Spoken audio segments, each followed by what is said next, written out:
My name is Evel Knievel. I'm a professional daredevil.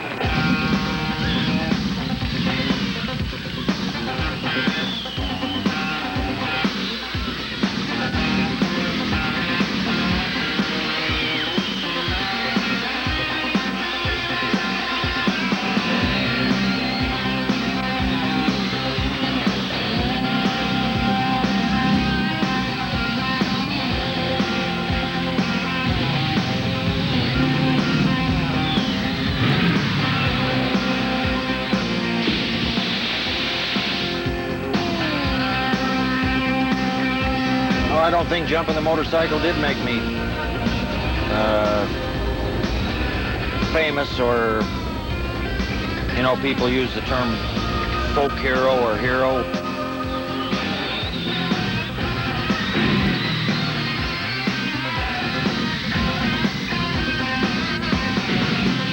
Being a hero in the United States of America is the shortest lived profession that anybody could ever hope to participate in.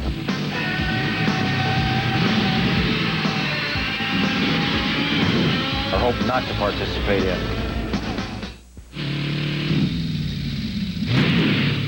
Teddy Roosevelt said one time that it's better to try and win glorious triumphs and victories, even though you're checkered by failure and fate, than to rank with those poor spirits who neither enjoy victory or defeat because they've lived in such a great twilight that they've never tried either one.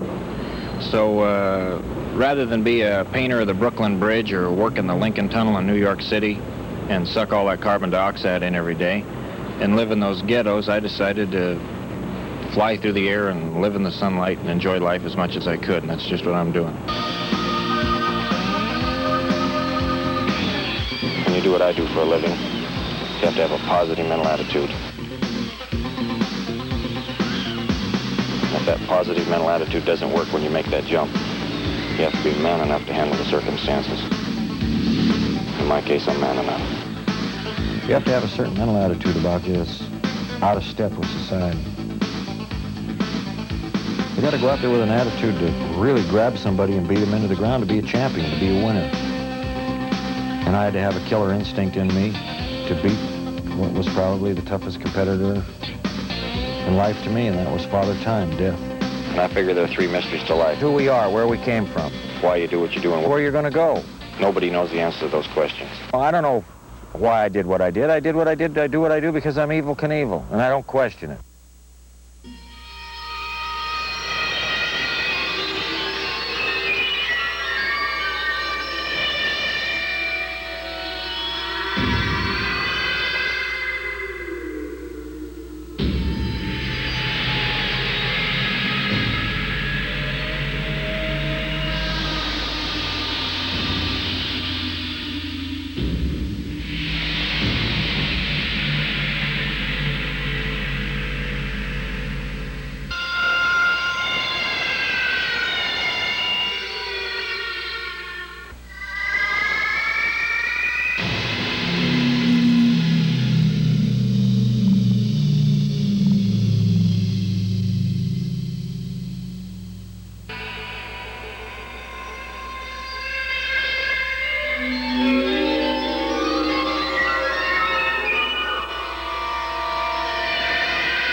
During a course of the 3.5 years, I underwent 14 major open reduction operations where they would cut me open, put steel into me, or take it out of me.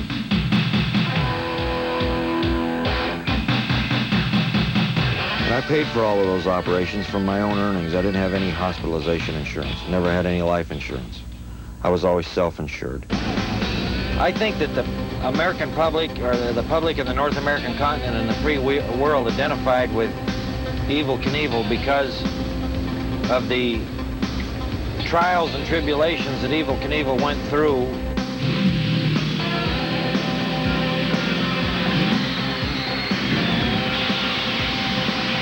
And the times that he got up when everybody thought that he never could.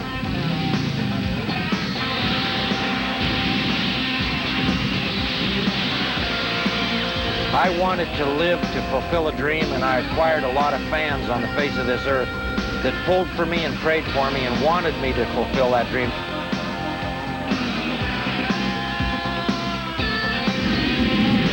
The bottom line is that a man can fall many, many times in life, but he's never a failure until he refuses to get up.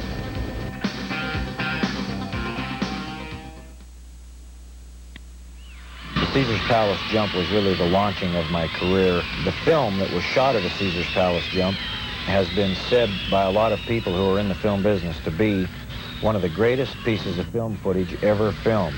This was filmed by one of the most beautiful blondes. Her name is Linda Evans. And John Derek shot the jump and the takeoff, and Linda shot the landing and the accident. John Derek kept his word with me. You know, he could have taken that film and done something with it, but he gave me his word that no matter what happened, that that film would belong to me and that he would show it to nobody. And he was the only one allowed to film it. He was the only one I allowed to film it. And when I woke up in the hospital after being unconscious for almost 30 days, there was that film there and a note from John that said, "You scared me on this one. I'll never film you again unless you have a parachute. Your pal John Derek. Here's the film I promised you." The jump that I made in Seattle, at the time I made it, I had staph infection.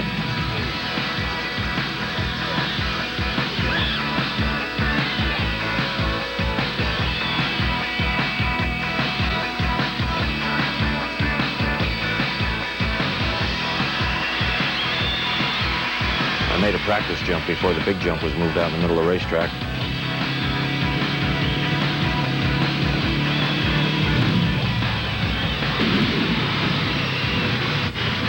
And almost tore the rear wheel off of the motorcycle.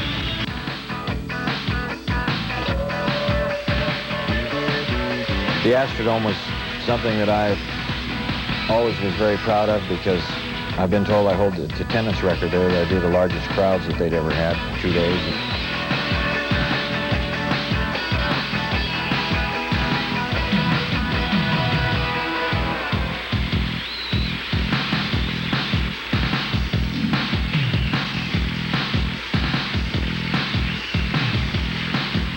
Really a big thing for me because it was the first time I was ever there and I always wondered about it.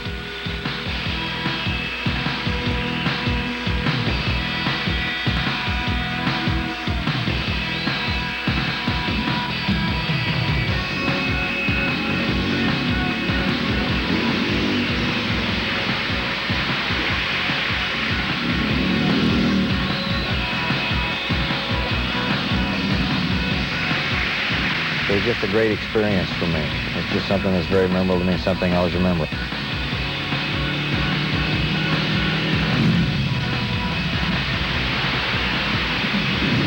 On top of that, the jumps were successful, and that meant a lot to me.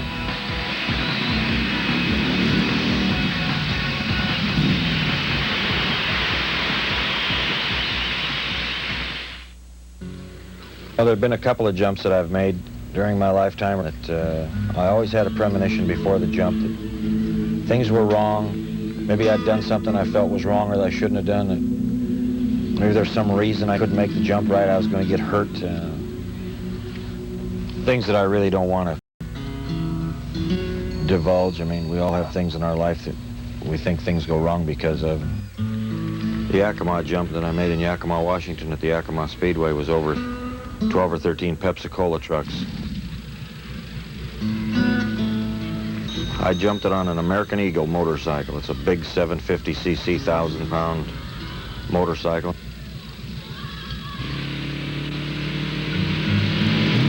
This jump was sponsored by my good friends John Knoll and Don Tremble at Pepsi-Cola Bottling Company in Yakima. Boy, I sure didn't want to miss this jump.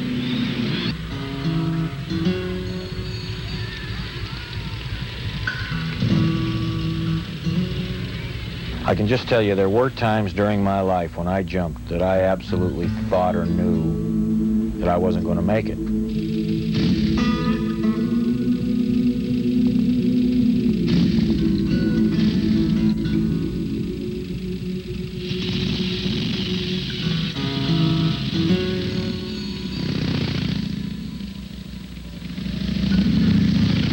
I went ahead and did it anyway. When you give your word to somebody that you're going to do something, you got to do it.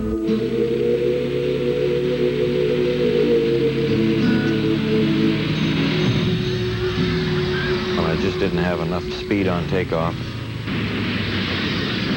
Boy, I'll tell you one thing. Football players fall down on AstroTurf, and rodeo riders fall down in nice, soft dirt or cow manure. But boy, when you fall off of this motorcycle at 60 or 70 or 80 miles an hour on the asphalt, there's nothing in the world that compares with it. It's just murder on your body. It tears you to pieces.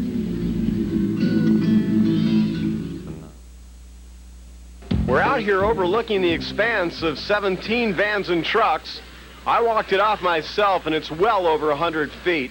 He'll have to be hitting somewhere between 80 and 85 miles an hour when he hits off. They had the reservations about the jump because they really were in question about whether I could make it or not, because I had been hurt before that.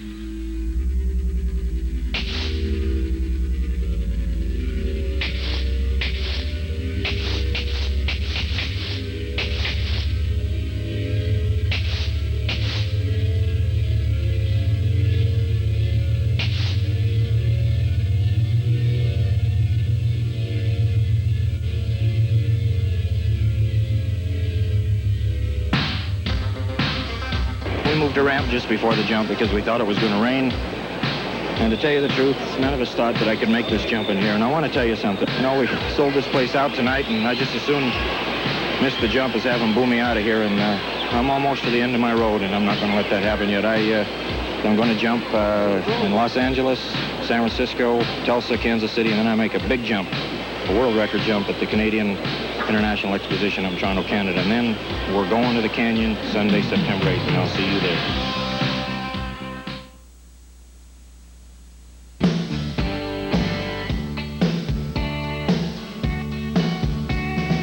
I still recall the day I set out on my own. Not much at all, but dreams to make it all. But one man alone can only get stronger if he's two. Then I fell in love with the one that would help me through. And with you, my wife, you made all my dreams come true. Then came the time standing for all that I knew. Days and nights, taking the pain that I lived through. You at my side, finding the strength to move ahead, crossing the line with help and love from a friend. Holding the light that many thought was dead. I've ridden the wind with the sun in my face. I rode in the wind with the cold and rain. Though I wouldn't change my life by one day,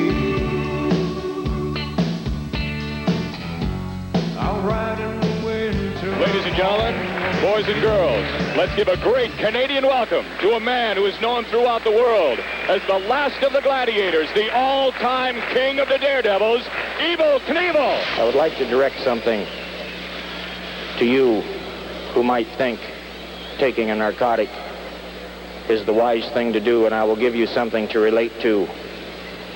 I go to Indianapolis every year with the A.J. Foyt pit crew. He does a good job there. The men that are with him do a good job. When we go to qualify, there are some men who want to qualify and go faster, and instead of running on the fuel that Mr. Holman advises they run under and that the USAC committee tells them to run under, some of them cheat a little bit to get ahead, and they use the nitro. And their car runs for about 5 laps, and then it blows all to hell. And that's what will happen to you in life. If you take narcotics, you'll run for 5 laps, and you will blow all to hell. So the decision is yours. You make it. No, I wouldn't change my life by one day. I'll ride in the wind till I'm home once again.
Snake River Canyon jump, was something I worked at for 7 years to do.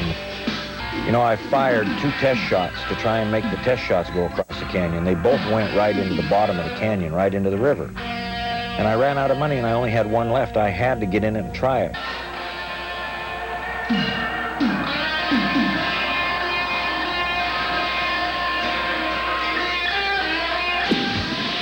I was a dead man. I never thought that I had a prayer. I didn't think that thing would get 10 feet. Whoa, it looks like a good one. Whoa. Oh, Evel, stay with the bird. He looks like he's... Whoa, there's been a mistake. He looks like he's going into the canyon. The ship's going down. It's going down. As the vehicle is going down, the wind is blowing me back into the canyon wall. Now, I'm fighting, trying to get out of it. People didn't realize it, but I was trying to cut myself free. I was tied in that thing. If that would have gone in the river, I would have absolutely drowned. I was a dead man. I waited 7 years and then had an engineering mistake made, a malfunction. The parachute blew out on takeoff because of an electrical malfunction. How I ever made it, how I ever lived is just a miracle. In every adversity, there's an equivalency to benefit if you just look for it. And as far as I'm concerned, if I'd have made it across the canyon, everybody would have said, well, it's easy, I could have done it. If I'd have died, they'd have said, well, the daredevil died. Evel Knievel, that was his grand finale. But excuse me, I didn't. I'm still alive.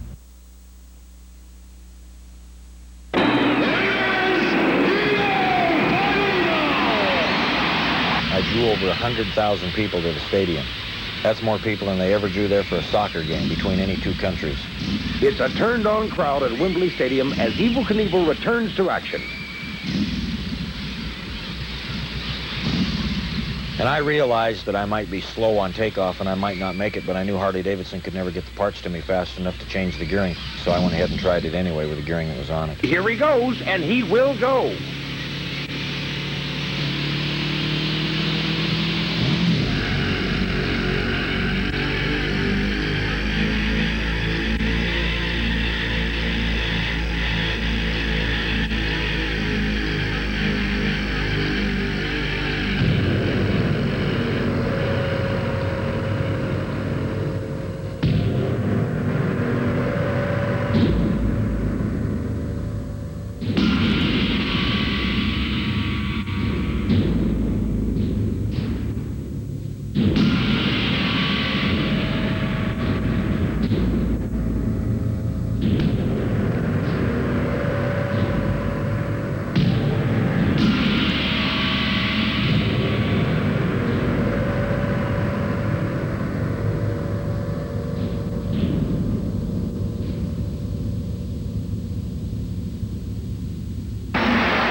Help me out.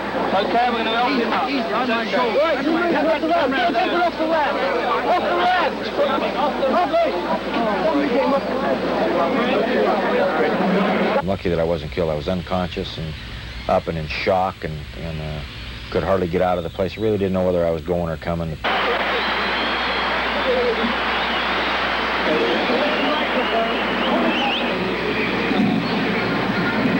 Ladies and gentlemen of this wonderful country, I've got to tell you that you are the last people in the world who will ever see me jump, because I will never, ever, ever jump again. I am through.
I wanted to get on the motorcycle and go against death. I was a life risker.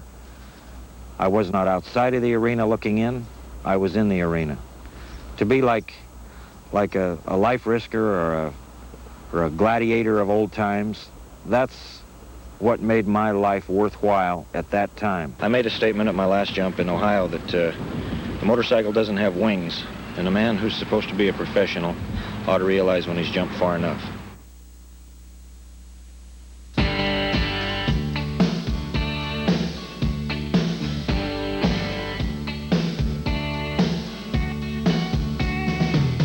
Still recall the day you blessed me with a child.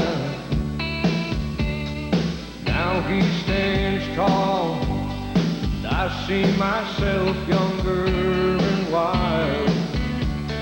And I will live on long after I have gone away. I took one step to the side, but I still walk straight, and no one can take what I've already given away. I've ridden the wind with the sun in my face. I rode Here I am in the prime of my life. I'm 47 years old. I've got a beautiful family. I played marbles, I lost some marbles, I won some marbles. I played golf, I lost some golf games, I won some golf games. I participated in all kinds of sporting and athletic events. I won some, I lost some. I performed on the motorcycle. I made some jumps, I missed some jumps, but I'm a survivor. I'm still here. I've made millions and millions and millions of dollars. I've spent millions and millions and millions of dollars. What I'm going to do tomorrow is my business. The life I enjoy tomorrow is my business. I take one day at a time. I think people that have written songs, produced big motion pictures, made a lot of money, and at the age of 50 or 40 don't have that money that they accumulated anymore, that say that they're losers and they can't continue in life, boy, they are losers. But Evel Knievel doesn't think that way. I've got tomorrow to live in the next day, and I've got the benefit of all the things that I've done, all the experience that I've had, all the people I've met, all the friends that I've accumulated, and all the millions and millions of dollars that I have had the privilege of earning and spending I've got all that knowledge to continue on in life. And to me, that's being a winner. That's not being a loser. If you don't believe me, wait until you see what I do tomorrow.